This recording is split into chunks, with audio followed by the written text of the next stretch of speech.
ಸ್ನೇಹಿತರೆ, ಇನ್ಫೋ ಕನ್ನಡಕ್ಕೆ ಸ್ವಾಗತ. ಅವರೆಲ್ಲ ಮೆಡಿಕಲ್ ವಿದ್ಯಾರ್ಥಿಗಳು ಚಿಕ್ಕಮಗಳೂರಿನ ದಟ್ಟಾರಣ್ಯದಲ್ಲಿ ಸಿಲುಕಿದ್ದಾರೆ. ಪೊಲೀಸರ ಮಧ್ಯರಾತ್ರಿ ಕಾರ್ಯಾಚರಣೆಯಲ್ಲಿ ಸ್ಪೆಷಲ್ ರಿಪೋರ್ಟ್ ಇಲ್ಲಿದೆ. ಟ್ರೆಕ್ಕಿಂಗ್ ಹೋಗಿದ ವಿದ್ಯಾರ್ಥಿಗಳಿಗೆ ಶಾಕ್. ಕಗ್ಗತ್ತಲ ರಾತ್ರಿ ದಟ್ಟಾರಣ್ಯ ತಪ್ಪಿದ ದಾರಿ. ಬೆಟ್ಟ ಹತ್ತಿ ಹೋದವರಿಗೆ ದಾರಿ ಕಾಣದೆ ಕಂಗಾಲು. 5 ಹುಡುಗರು 5 ಹುಡುಗಿಯರು ಬೆಟ್ಟದ ರಹಸ್ಯ. ಮಧ್ಯರಾತ್ರಿ ರಣರೋಚಕ ಕಾರ್ಯಾಚರಣೆ. ಚಿತ್ರದುರ್ಗದಿಂದ ಬಂದಿದ್ದಾರೆ 10 ಹುಡುಗರು, ಅದರಲ್ಲಿ 5 ಗಂಡು 5 ಹೆಣ್ಣು.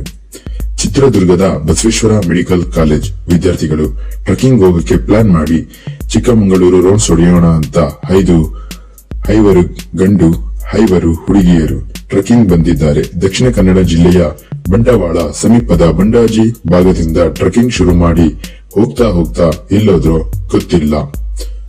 ಮತ್ತೊಂದು ವಿಡಿಯೋದಲ್ಲಿ ಸಿಗೋಣ. ಧನ್ಯವಾದಗಳು.